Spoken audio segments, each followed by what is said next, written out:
Jeff Hirsch is editor-in-chief of the Stock Traders Almanac, as well as the author of the 2011 book, Super Boom. In this podcast segment, we talk about where Jeff sees the market going next. Suffice it to say, he remains a bull. Jeff, welcome. Good to be with you, Mike. Yeah, it's great to catch up with you because, we see each other every few months, and some of the predictions you've had lately in the Almanac and that you and I have talked about have been spot on. So why don't you contextualize where we are in the market, kind of where we've come from now? I mean, we've been lucky the last several years. The 4-year cycle and the seasonal patterns have been really tracking very closely. Since COVID, since 2021, the 4-year cycle has been on a T. And here we are into, the election year, and it's still tracking. Right? Had a little weakness coming out of the blocks.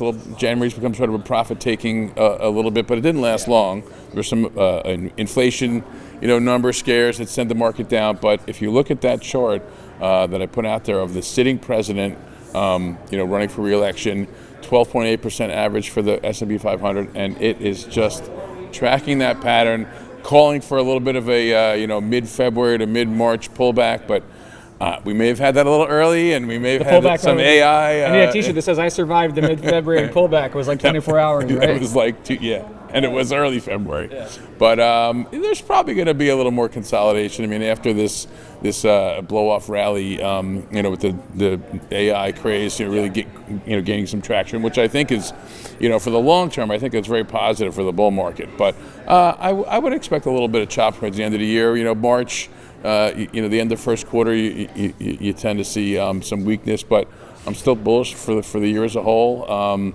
We're looking for 8 to 15%, maybe more for S&P and Dow. S&P and Nasdaq, excuse me. And with these, the chip stocks just driving things. We got some new leaders. They've been there for a while, but Nvidia's coming out to be one of the, maybe overtake Apple or something. Something like that. It's looking pretty close. So that's new, and that can keep driving things. But let's talk about the cycle. Does it matter whether it's Republicans in office, Democrats in office, divided Congress? I'm kind of curious as to how your seasonality work factors in based on what's going on in Washington. Some of it doesn't matter who's in office. There are some patterns that we have for split Congress, and the best combination is a Democratic president and a Republican Congress. About 16.8%, for the Dow over the years. A little bit less when there's a split Congress, which is what we're dealing with right now. But, there's also this uncertainty factor, and that's why markets do better when you have a sitting president running for re-election, because you kind of have an idea of what the civic, economic, and, market-oriented policies and agendas will be. So you get the same team on the field, the same, administration. But the market just loves when you get a decision, whatever it is. When we know on election day in November that, somebody won, whereas like with 2000, we had an undecided election, market went down. The market is much better when you have an incumbent party winning, when the sitting president, is running and gets reelected. But if not, that's not the case, which could be the case this year when you have sort of potentially unpopular president getting ousted. You see the market rally after the election when that decision's been made. Sometimes I call it jokingly the ding dong, the witch is dead effect. But there's not a lot that's bad about an election year. It's generally bullish. Not as much as the pre-election year, which was right on point. We hit the fantastic, right? The new highs, not the new highs, but the annual highs for the year right at the end, almost the last trading day, December. Textbook 4-year cycle action for me. Okay, let's talk about, the common complaints you hear sometimes, it's just, breadth isn't there, it's Mag 7 and not much else. But that's not really the case, especially recently, right? The breadth's improved recently. Small caps have also been a little bit of a black eye in the market. They're coming around, but going back over time, generations before this, and there's been leaders. There's been stock leaders. The Nifty 50. You had, the tech boom, the dot-com boom. There was handfuls of stocks that ran things, and there looks like there's a little rotation here.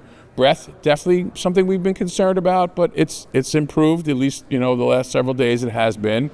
We'll need to see more constructive behavior there, new highs, new lows as well, but. The market consolidates and pauses and looks for new leaders, and I'm not as concerned about breadth. There's also some talk about bullish sentiment being, excessive and all of the contrarians coming out there. First of all, contrary sentiment indicators work pretty well at bottoms. Yep. Okay, but at tops, you got this topping. It's a process. process. Yeah, it's long, process. and you get sort of a reaction for the bottoms. But I run a chart. I look at investors' intelligence for sentiment because it's been around for a while, and it's a survey, but it's really of people that get paid for their advice, as opposed to the AAII and put call gets a little messed up with all the zero data expiration options. But these levels for bulls and the difference of bulls minus bears and investors' intelligence, we were at and or above for all of 2021 as the market ripped higher. So bullish sentiment can stay bullish, it can be bullish, probably get some backing and filling here and there, but it's not necessarily a negative. And I think the same thing with breadth. It can improve and get constructive. It would be nice to see a little bit more of that right now, but for now, let the leaders lead. Gotcha. Now let's talk about some things that you like in particular. Any kind of, a couple ETFs maybe, or sectors that look particularly favorable to you? Yeah, we actually put all of we had our stock basket came out in November, and the ETFs, all the seasonal bullish trades, we put pretty much everything back on buy with limits. We're looking for a little bit of pullback. A couple of the ones that I got into was the natural gas stocks, the FCG. It's up a little bit, and then the copper, also mining stocks, the COPX. Those are a couple that I picked up on dips. Looking to get into energy, XLE as well. So there's a couple. There's a nice basket of ETFs that we're looking at that are seasonally, set up and technically coming back. SMCI was one of our stocks. That's the only one that's on a hold. Because it's, we picked it in 22 at like 81 and change, 81.93, I think it was the number. Yep. So that's a 10 bagger for us. There's a couple other stocks that we had on there, some from the new basket, NVT. So they do a lot with securing electrical and infrastructure for some of the data centers and things like that. I just picked up a little VIRC manufacturing. They do like specialty furniture for schools and things like that. Okay. It's sold off a bit, so I'm looking. I might buy a little bit more. Look, you were super generous there. I said one or two, and you're on a roll. I wasn't going to stop you. Now let me ask you this, because it's a question I always want to ask. What can go wrong, right? I mean, like, what is there something out there that can derail this? Because I know seasonality and cyclical is your bread and butter, but you obviously follow policy, you follow economics, and so on. So I'm just kind of curious. The overseas stuff, the turmoil, Middle East and the Ukraine, and what's potentially going on overseas.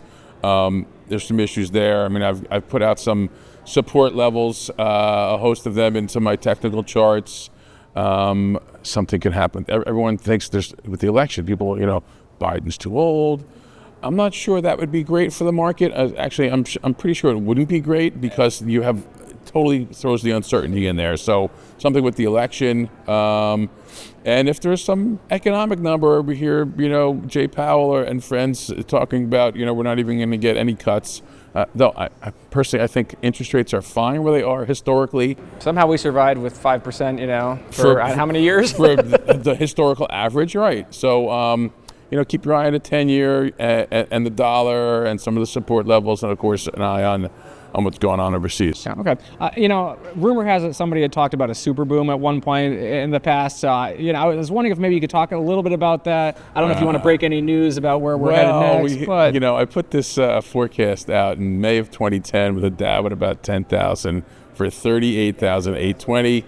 It's a 500% move, 6 times the intraday low on March 6th, and it was a pattern that Yale discovered back in '76 for a 500% move following war and inflation. A little bit different this time with the inflation coming a little bit later, but I put out that. Then it was a forecast in the newsletter.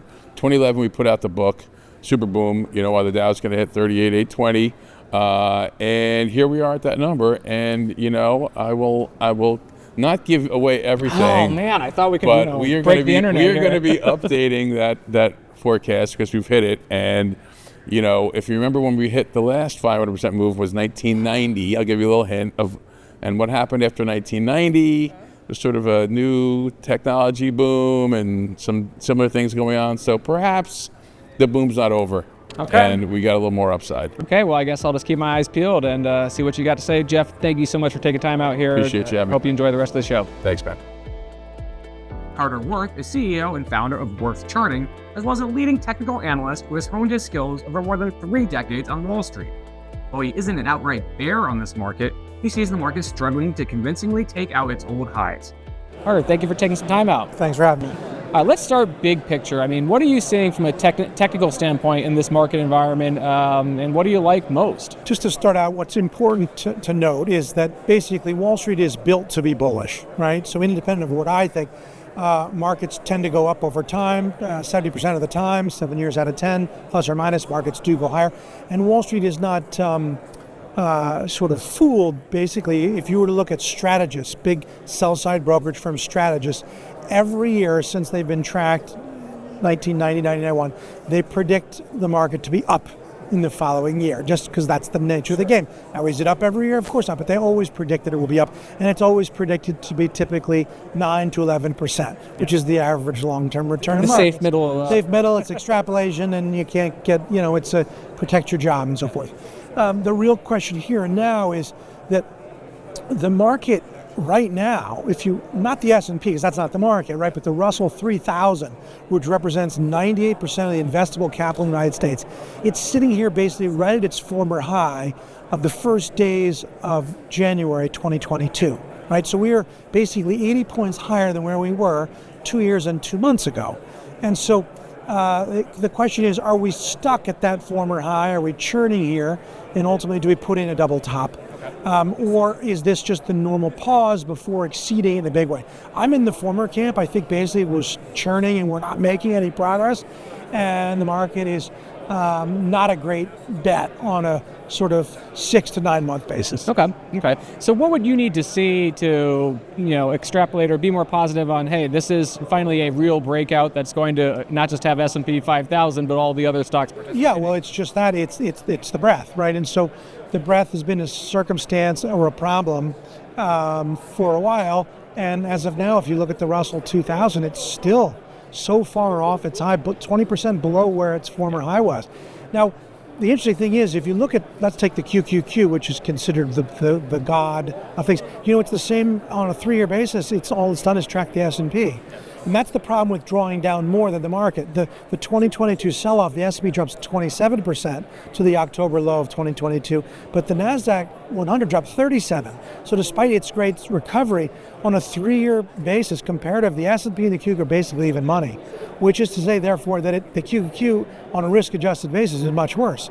Because if you're even money, but you drew down 37% versus 27%, that investment experience was worse. So the question is, can that group, which is so important to the overall market because there's something called autocorrelation, does that group continue to help the market or hurt the market? Because it is done neither on a 3-year basis. And I'm glad you brought up the sort of 2022, the tough market for almost every asset class, right? Sometimes when I'll get in a debate with people, we haven't had a bear market yet, this market's extended, I like to point to, we kind of had a very bad market for a lot of assets for a while. Well, we had a bear market in 2022. Yeah, so the high was for January 2022, and the low was October 17th, and the S&P dropped 27%. And again, this nonsense about 20% is a bear market, nowhere is that written. At one point, Donaldson, Lufkin, Genrad, they had some of the greatest archives that any firm has ever had. I went back and looked as many Charles Dow afternoon customer letters as you could go through. Nowhere did he say it. Nowhere has it been said. It's just one of these ridiculous. But whether you want to call it 20 or 27 certainly qualifies as something, and 37% certainly qualifies. We had a substantial rout in that sort of January-October period 2022. And now we've recovered all of it, but we're sitting right at that former high. Got it. Okay, so you think maybe next 6 to 9 months, a little bit of a struggle at this area? Well, I think we can agree on this, that there's only 3 things anything can do. Any currency, commodity, index, or stock, you can go up, you can go down, or go sideways. Is that fair? So we all got that covered. Now the question is, what do you think? My hunch is that sideways to down, the 2 scenarios captures 85, 90% of the odds. And the up scenario, which is the popular one, is not the likely one. Okay, all right. Let's talk, beneath the overall averages in terms of sectors. Are there things that you think look like they have some building momentum, sectors that look like they're fading? I'm kind of curious because we have seen the Magnificent Seven that everybody follows, a little bit of lagging and a little bit of pickup in the Russell. Right. Yeah. So, and that speaks to the concentration and the nature of the market. For instance, energy, which I think is a good contrarian bet here, the whole thing is only 3.5% of the S&P. And two stocks, Exxon and Chevron, are half the weight of the sector. So is it a sector or is it two stocks? Right. But the concentration, also speaking to that subject, markets are always concentrated. Life has a way of sorting out the winners and losers, right? So the little small mom and pop shop can't compete against Sears, and Sears comes in and takes over, and the general merchandiser goes out of business. And it's always this way. And so little hardware store and Home Depot comes in. Over the last 50 years, the top 10 stocks on average are representative 20% of the S&P. Right now, though, it's 30%, and that's the issue. We're a little higher, but markets are always concentrated. So the question is, does one stick with those high flyers? Or is it right to find other things? I think energy is a good contrarian bet here. Versus financials, I don't really like them. I think it's neither bearish nor bullish. They're a waste of time. Within financials, for instance, to talk about subsectors, insurance has gone through the roof, whether it's the Hartford Group or Progressive or AIG or Travelers, and I think that group's overdone, but case by case. But energy is a contrarian bet, and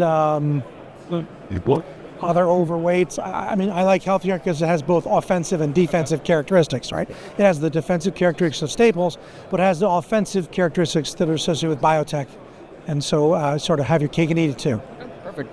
If you look at some other asset classes out there, what are maybe some thoughts on gold, or even if you want to opine on it, crypto, Bitcoin? It seems to be a focus these days. Yeah, people certainly love crypto.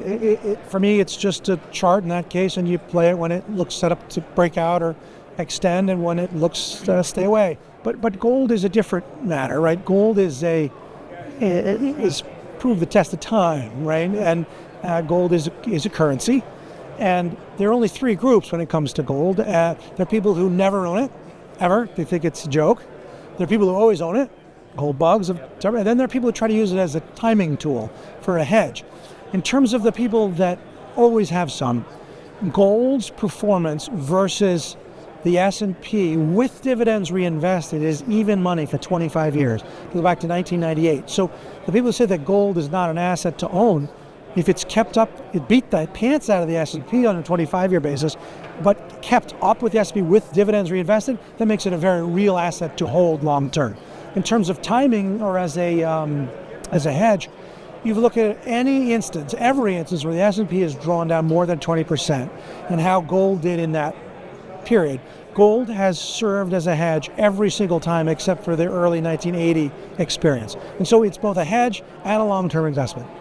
I guess I'd also want to ask you about interest rates because, I read reams of articles on what the Fed said here and what they meant and this, that, and the other. But again, from a technical standpoint, what do you see in the interest rate market? Right, so we overshot to the downside, got to basically zero rates or close to a 20-base COVID low, and now we've ricocheted up to 5%, of course. And once you start hearing anything in the vernacular as being accepted, like whether it's BRIC for the BRIC countries or .com or AI, or in this case it was higher for longer. We got to 5.02% higher for longer. I guess what happens? Rates drop to 3.8%. The point is the cost of 10-year money is still cheap. Whether it's 5% or 4%, that's all sort of the sweet spot. That shouldn't have anything to do with the multiple that one assigns to a growth stock.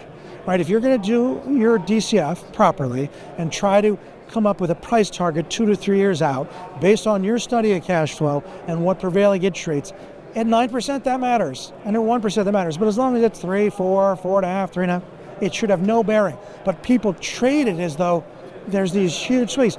Interest rates are basically tethered to 4% at the 10-year, and I don't think that's going to change. My bias is that rates go lower. I guess I'd want to kind of wrap up by asking you your methodology. You've been an analyst, technical analyst for decades now at this point. What are some of your favorite tools that you use to analyze the market that you think people should be aware of if they're a trader-inclined individual Sure. watching this? Well, so I started as a fundamental analyst, and the error rate in that is so bad. No one can predict quarterly results. Again, the whole price target notion, you can say where a stock will be. I walked away from that, and I happened to be introduced to technicals by a teacher and mentor at DLJ, and I am a classic chartist. I wouldn't even say a technician. I don't use any price oscillators, MACD or RSI or Bollinger Band or any of these things. I basically look at 4 bits of data: high on the day, low on the day, close, and volume. And I try to identify inflection points and take advantage of them whenever possible. Got it. Excellent. Well, Carter, I appreciate you taking some time out here at the event to chat, and everyone else, thank you for watching.